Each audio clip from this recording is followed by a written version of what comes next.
YEEEAAH Network. Yo people, it's your boy Benzel and we are here with YEEEAAH Network again. Tonight we're at Tape London and we're here to celebrate Oritsé Williams' music release. He's showing us all of the new and unreleased music, so come and stay tuned for all the highlights.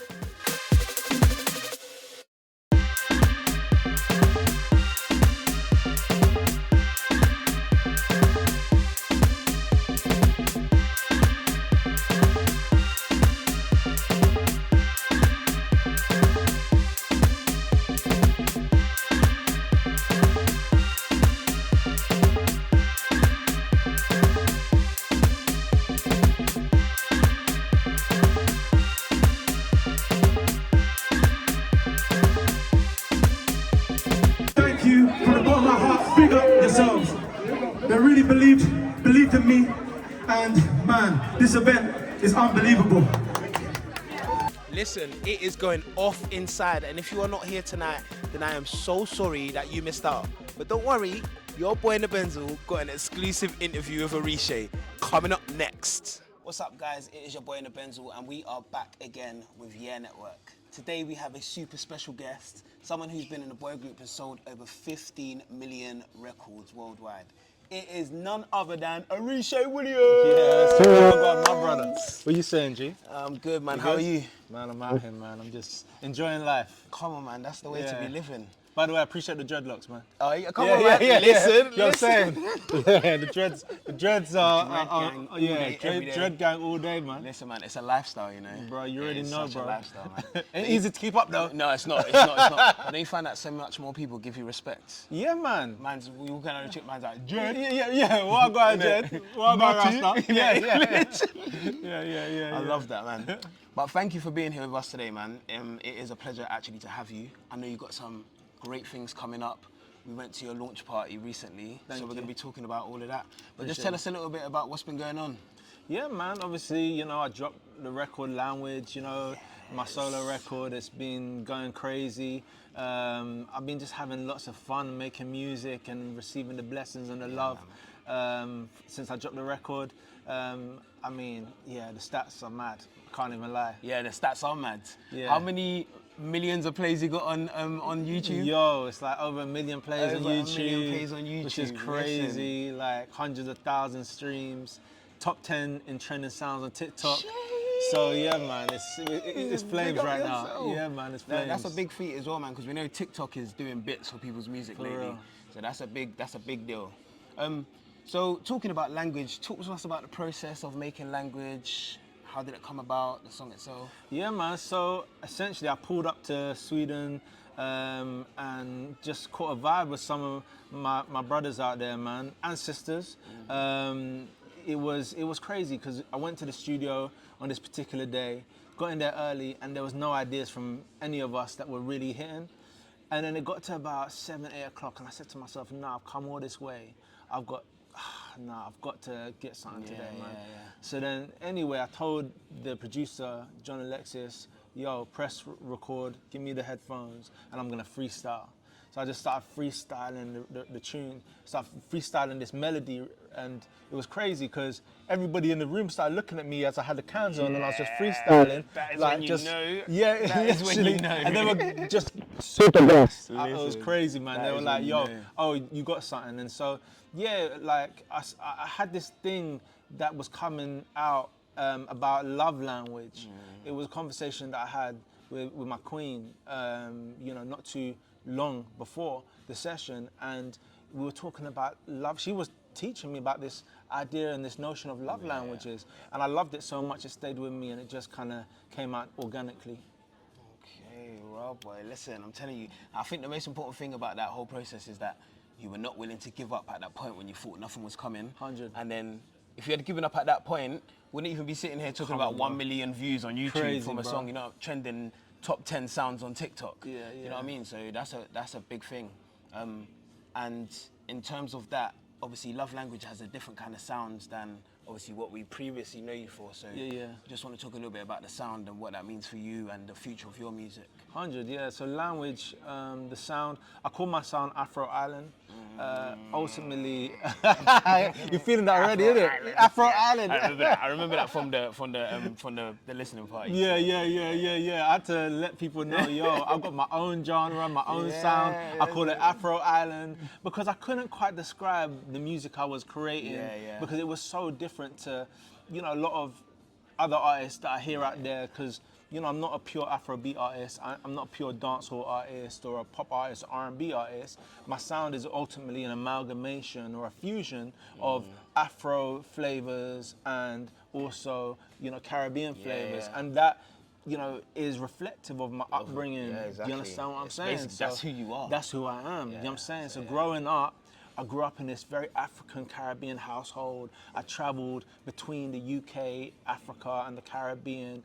I lived, you know, in all those places as well for, you know, some of my informative years. You understand? So for me, it was like I'm just gonna go back to my roots and just flex my heritage on records, and that's what I did. And you know, language, you know, that's reflective of that, and all the music coming is gonna be reflective of the Afro-Island sound. I think that's important. It's just giving people a little taste of what is to come. Do you know Come what I mean? on, my bro. And I think, what is it like coming from, you know, obviously using JLS, coming from that kind of music and that sound, and now molding into yourself? What has that journey been like to be like, okay, I'm leaving that behind, and this is my new path? What does that mean for you, and how does it feel? Yeah, man. So obviously, I think everything has its time and place. You understand? That's how I feel. And I was one of 4 members of a group, you know, contributing inspiration and ideas to the music. And so for the time that I was doing the group stuff, man, I had fun. I was, you know what I mean, I was on top of the world. You know, we did a madness out there, man, broke crazy amounts of records. And I loved it and enjoy it. And I still, whenever we tour, I still get to enjoy those moments. You know what I'm saying? But I think moving forward, there comes a stage in your life where you feel like, you know, you have to creatively express yourself, you know, in its fullness. You understand what I'm saying? And so the music for me is like, I'm obsessed with music. I live, breathe. I live as an artist, you know, day and night, 24/7. You know, all I think about is music, man. And that's the best way I can express myself. And I think there was just this need, you know, otherwise I was gonna self-combust or something. Like, you know what I'm saying? It's gonna implode. Like there was this need for me to be able to finally be able to just creatively be myself, unfiltered, unapologetically. Yeah, that's important. You understand what I'm saying? very important. But you know what I'm saying? Because it's like we all, at some point in our lives, you know, want to grow up and go, no, this is who I am, right? Yeah, exactly. Do you know what I mean? It could be in whatever field, not only music. Yeah, whatever it is. Do you understand what I'm whatever saying? it is. I'm sure you never had that beard at 16 years old, 15 years Well, old. actually, I actually did. I actually had a I'm beard. jealous. I'm here. When I was 14, I had a beard, okay? I don't know about y'all. Listen. But I get the Listen. point that you're making there Yeah. still. It's very important. And I think, especially coming from the group, it's probably even more so important to actually have an identity for yourself. Do you know what I mean? Because people are looking at you as a collective. It's great. And now you're like, this is actually me. What was it like going back and doing a tour that everybody say JLS tour? Yeah, man. Was it like meeting up with the bros? And It's dope. You know, I love seeing the fans all over the country, and the fact that I can enjoy the moments that are a massive part of my history. You know, whenever we decide to get together and enjoy those hits from over the years is a blessing, man. It's a beautiful, man. Not a lot of people get to be in that position to be able to do that. You understand what I'm saying? So, and then also now progress into their own thing. So, for me, it's like I recognize my blessings every day. You know, I know that how my life has transpired is like super rare. And I don't, you know, I don't overlook that. Like, I'm totally grateful for that, and I thank God every single day for the blessings that I've been blessed with. that is a big statement as well, because I wanted to ask you what you feel about the legacy that JLS has left behind. Like, you guys are the biggest boy group and an all-black boy group known to this country. Do you know what I mean? It's actually a big deal. It's crazy, you know. A lot of people turn around and say to me, Oritsé, do you realize what you did when you put that group together? You did something that nobody else has done ever. And I never ever thought about it like that. I never stopped to think about it. But and people that do even try to have that idea, they don't even get a fraction of the success that you guys had. Like, no. you know what I mean? So to know that I kind of put this idea together and it manifested itself into being what it became, you know, it's phenomenal. And I think, you know, the power of manifestation and vision and having goals and having dreams is so powerful. And I just believe that, you know, I don't want to stop there. Like, now it's time to really kind of put my, you know, my inner power to the test. You understand what I'm saying? And see what else I can do, you know? And I want to encourage people out there as well that, you know, don't let people box you into being one thing. Like, you know, we are human beings and we're made to constantly evolve and grow. And so I'm growing into this space that I'm in now. I've evolved into the space that I'm in now. And I'm just excited to see what adventure it's going to take me on, you understand? It's important for like you're saying, encouraging people just to try other stuff, like, you know what I mean? Yeah, exactly.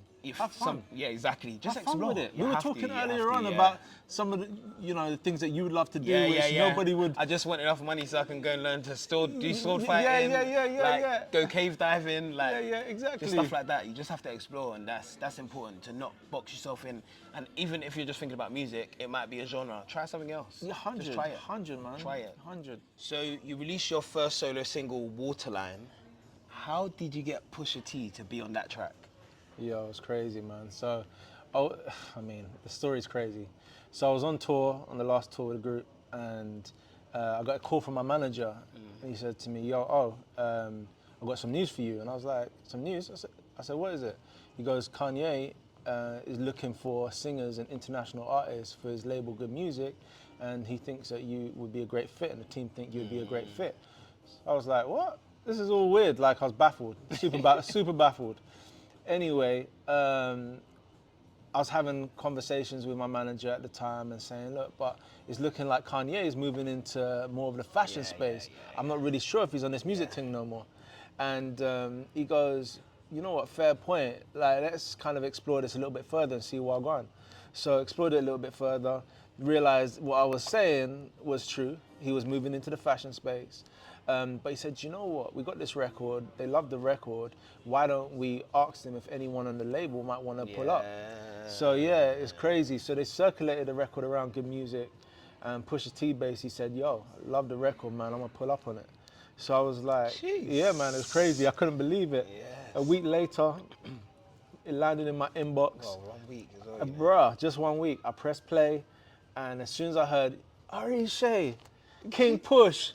Oh no, it was game. Like it was set. It was like, it was like game set match. Validated real quick. Yeah, man, it was dope. It was dope. I think two things for me is, one, even though you didn't want to actually be on the label, you and your team still persevered and was like, okay, if we don't want to do this, let's offer something else. Yeah, for real. So like, you just were like, you didn't give it all up altogether, and look what came from that. Yeah. And it's the same when we talk about language. Yeah. You didn't just give up in the studio like, nothing's coming to me, go back to London, you persevered, and then something came out of that. Yeah, for so real. That's a very strong message, and you're living it. So. Well, that's it. I feel like, you know, people need to never give up on themselves, and, you know, also know that just because one route doesn't work doesn't mean there ain't another route. Yeah, exactly. Do you understand what I'm saying? Exactly. So I feel like it's important that we encourage people to really kind of realize that. Do you understand? It's true. And just how did it feel having him on your track? Like, bro, it was crazy. There was one thing having him on the track, but then the next thing having him in the video was absolutely wild, bro. Wild. So it was wild. So yeah, man, it was crazy, bro. It was just like, how can I explain? Like, obviously, I was a fan of the clips, fan of Pusha from day one. You understand? And you know, seeing Pusha pull up on Justin Timberlake's first single as well, it kind of felt like, rah, like this is kind of a bit of a crazy moment. And just the respect, man, knowing that someone of that caliber, do you know what I mean, said, yo, I love what you're doing musically, so much so that I'm willing to, you know, walk with you on this journey on your very first record. It was a moment, man. That's it really sick, man. was. It On really your was. first record, you I know? know, bro. My first record. You just gotta trust and believe. Bro, you just just do got what to- you want to do what you gotta do. Literally. Oh my days. Trust and believe. I love Trust that. and You just believe. got to trust and believe. Trust and believe. That's big. That's mine now. Yeah. Come on, bro. If you use it, I want my cut. You know, all day. So after you released Waterline, which was 2015, it followed like an 8-year gap until you released your, well, what was your latest single, Showdown. Yeah. Can you discuss a personal evolution? What happened during that period of time? Yeah, so I dropped Waterline and I just felt like I didn't want to rush anymore. I didn't want to rush the process. Obviously, a lot of artists that go solo out of groups, they just want to maximize on the momentum and, you know, just put out whatever they can to keep themselves relevant. And I thought to myself, if I'm going to do music and I'm going to do it for real, on my own, then I want to do something that feels right to me, and it's, you know, it's authentic to me, and it's going to be something I'm proud of. I'm doing it for real, not just to stay relevant. So I decided to ultimately kind of tuck myself away, hibernate, and get into my own little zone and just write and write and write and write until I found a sound and made music that I felt like I wanted to bring out and that really truly represented who I was. Yeah. And so yeah, it took nearly a decade for me to do that. And you know, for a lot of people would say, yo, that's a long time. But for me, nothing great, you know, is rushed. Yeah, exactly. It's very true. I feel Very like true. I needed to just take my time, be patient, and just feel it when the time was right for me. Yeah. You understand what I'm saying? And what would you say contributed? So on that path of evolution, what was it that contributed on the way? Where did you draw your influences from? What encouraged you? How did you make the decision to say, yes, this is the thing that I want to include in my music. This is the sound I want to go for. Life experience. I had a lot of people initially in the studio trying to make me do music that was kind of similar to the music I did during the group. And I was like, well, that doesn't make no sense to me because if I'm going to do that type of music, I might as well just do it with my group. Yeah. This for me is now a soul-searching journey. It's a journey for me to kind of look within and it's personal. You understand what I'm saying? And actually draw inspiration from like artists that have inspired me as a child. Like a lot of people don't know my inspirations, but you know, I'm inspired by artists like Lauryn Hill, you know, D'Angelo, Fela Kuti, Two-Face, you know, Beanie Man, you know, Bob Marley, Marvin Gaye. So all of these artists, what were they doing that spoke to me and inspired me so deeply that their music became a soundtrack to my life? You know, what were they doing? And so I spent time studying, man, like literally getting back into that kind of little Oritsé that was growing up as a little child, just constantly inspired and, do you know what I mean, big-eyed, wide-eyed, and ears just kind of absorbing all this music. And you get to work on that now. 100%. And now I'm kind of like, now I'm in the position where I can be that, you know, like look at Lauren, man. She went from being in the Fugees, which was, you know, a kind of, obviously mainly a kind of hip-hop soulful band, to then when she went solo, she brought in the reggae elements and the R&B elements, mixed with her spoken word poetry and hip-hop elements, and created her own sound for herself. So true. You understand what I'm saying? Look at the success of that. Now, incredible. Miseducation, one of the greatest albums of all time, because she was true to herself. Yeah. So, you know, like what you said earlier, which I feel is so profound about trust and believe. Yeah, trust and You have to ignore what is going on in the outside world, what people, you know, say that they expect from you or want to mold you into, and be like, no, I'm not going to allow anyone to mold me into anything that I don't want to be for the sake of making you feel comfortable. Yeah, exactly. I'm going to be who I want to be and who I am. You understand what I'm saying? Kind of the life we live in, man. Bruh. Day to day, that's literally. Man, there's so much pressure on people these days, man. And you have to be a certain way. You have to be a certain way. Fit into this box. That's right, because of social media You look and like this and this, that. so you should do this. You understand? You live here, so you should be Come there. on, bro. Yeah, and I guess I get tired as well as the same old narrative that they want to place on young black men. You understand? It's like we are a variety of things. Do you know what I mean? We represent a variety of experiences and backgrounds. We don't only have to be the one stereotypical thing that they keep on, you know, shoving the same narrative at the front of the media, and it gets tiring. And you know, as a black man, I'm sure you feel the same, but it just gets exhausting. Yeah, because, I was literally about to say that. It's exhausting, isn't it? It's exhausting because we're capable of so much. You know, we represent, not only do we, you know, represent, you know, these negative connotations that they want to put on us. No, we represent positive, a lot of positivity. We're loving, we're caring, we'll fight for our family, defend our own. Do you understand? Stand up for the things we believe in. The positive stuff that they want to show you, they have their own positive things that they want to also. So it's become stereotypical. And I'm like, nah, like, I'm gonna represent music as a young black man in this generation, that is different to what they want to push, but that's okay, because at the end of the day, I'm gonna represent me and my experiences. And my experiences, you know, there are many of us that can relate to those things and relate to the culture. Do you understand what I'm saying, of what I'm doing?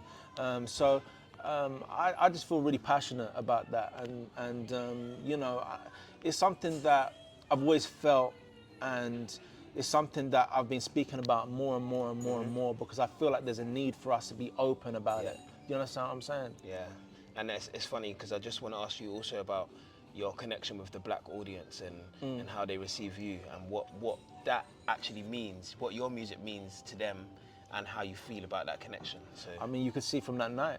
You could see from that night. Do you know what I'm saying? I mean, that was an all-black night. Like, do you understand? Was, you know, that was an all-black night in Mayfair, London, bro. We brought culture and vibes, bro.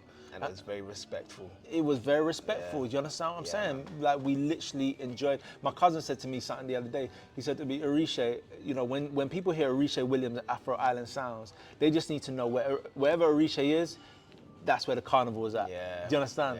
Like, you bring the carnival into the room. You understand? So that for me was like, it was amazing, because obviously I felt the support from my people.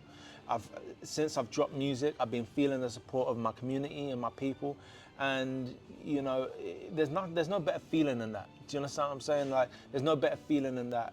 You know, no matter what I do from here and where I go, I know that, you know, my people are with me, and I'm representing them, and in the best way possible. Yeah, that's important. That's important. It's nice that you can connect with Come your on, people. bro. We have to connect, man. You know, I just feel like, tell me if I'm wrong or right, but like, we can't lose the feeling of music and the passion of art. Like, you know, it's not just some sort of transaction or just to look cool.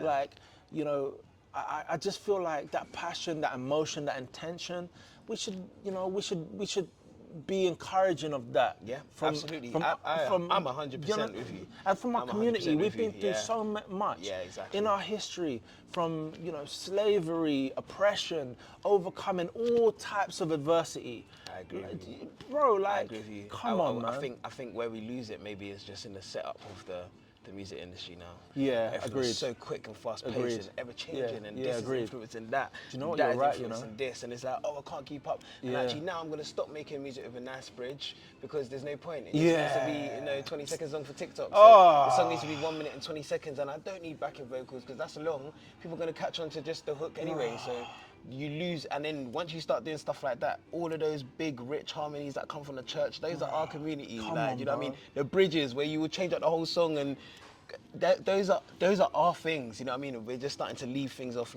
and then we're losing it. That's exactly where it is. It's in how the industry is set up, and everything is moving so quickly. People only want to fill the quota. The quota's like a page long. Before, the quota was like, you know, a few pages long, or maybe even a whole book. Bro, you're chatting the realist, They want man. to just fill the quota, just that quick bit, and it's like, okay, how do I get that quick fix? Okay, the radio is only going to pay 1 minute and like 10 seconds, if that. So the song only needs to be like 2 minutes and 9 seconds long. And I need 2 hooks, because that's the bit that's going to do, you know what I mean? That's exactly realist what it talk, is. you know? That's exactly what it is. So when you can find your own little avenue, and then you can connect with people like that, it's very important. And, you know, we still need our people to be doing that. 100. The moment that, I mean, I've been personally waiting for, your listening party was lit, okay? It was lit. It was vibes. It was just a party. forget the listening, but it was a party. It was so sick. I'm not gonna lie. I enjoyed every single moment. Like, oh my days. We turned up Central London, innit? Turn it up. You lot turn it up. Turn it over. Turn it over. And dashed it down. You dashed it down. Like, Shut it what? down. Dashed it down. Yo, listen, Versatile Crazy. on the decks. Yeah, DJ Versatile on the decks. Oh my days. She was, listen, she was going crazy, huh? if you guys were not there, I am so sorry. It was so lit. It was so lit. You know DJ Versatile's my sister? Yes. Oh, yeah. Listen, She's my baby sister. I knew. Yeah. So, talk to us about the listening party and who was there and all the things that you played, the new music that you played and what we heard. Yo, so it was crazy. So, oh my gosh. Yo, people still ain't recovered, just so you know. What? Yeah, bro, we brought culture and vibes to Mayfair, London, bro. Shut it down. Like you said, dash it. I said, turn up, It turn was over and mad. dash down. Yeah, bro, it was mad. But yeah, man, it was crazy. Listen, the love was crazy. Obviously, I was not expecting the reception that we received. I mean, it was so packed out that, you know, there was, obviously you saw a long line outside of people that couldn't get in for hours. Yeah, and it was cold, it was bare windy as well, but listen, we were destined to be inside. Yeah. There were certain people that were vexed that they couldn't get in, man. You know, sorry. but you know, there's not much we can really do about that. You know, we said to everyone, get there on time, and you know, whoever got in, and that was just it. But it was pure vibes, man, and it was actually, you don't get many times these days where you can test your music for the first time in front of people right there in the club. Do you understand what I'm saying? And the fact that I did it old school like that, where people heard my music for the first time in the club, records that are coming, was crazy. I mean, don't get me wrong, you know, that day there were certain complications behind the scenes like that I can't even tell you about. So IVD, Ivorindo, she was meant to be there, but bless her, she got stuck in Nigeria because her flight got cancelled. So she was upset that she couldn't be there because, you know, we made some music together, and so we were really excited to debut that together live. Stylo G, he called me up and he was like, yo, Oritsé, he goes, the party on Wednesday. I said, nah, bro, the party's tonight, bro.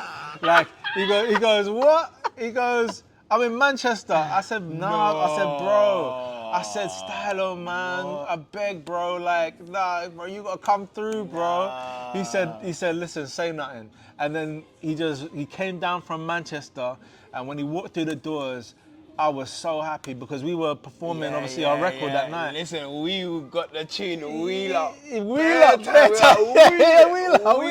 We were wheeling up the tune. Yeah, man, yeah. Oh my days. So Stylo pulled up, man, and yeah, honestly, it was amazing. He was life and soul. And, yeah, man. Obviously, Stefan Wade, big shout out Stefan Wade, who was in the Bob Marley movie, and one of my collaborators on one of the records. He just shut it down as well. He went crazy. My baby sister DJ Versatile, and big up Just Shards. Yeah, Shards. Shards. She's a sick host as well. Did she smash it? Yeah. She brought the energy. Oh, bro, brought the energy and vibes. Kept it going. Literally. The whole night. For the whole night. And bearing in mind, so we had a different host that was meant to come that night. So Bash the Entertainer, he's a big TikTok star. He was meant to be hosting that night, but he got, bless him, he got stuck in a family situation. So again, another situation that happened, and my queen basically went over to Shards and was like, yo, like Bash can't make it. What do you think about hosting? She said, say nothing, I got you lot. Yeah. Do you understand what I'm saying? And she just... Real G's, man. Bro, you had the right people around that you needed around. And then obviously Heartless Crew pulled up, the legends. You understand? Like Heartless Crew killed it. Guys, DJ Ashman, Bushkin and Fonty just went off. They just shelled it down. Shelled it all the way down. And then, you know, I have to big up my brother AO Beats, man.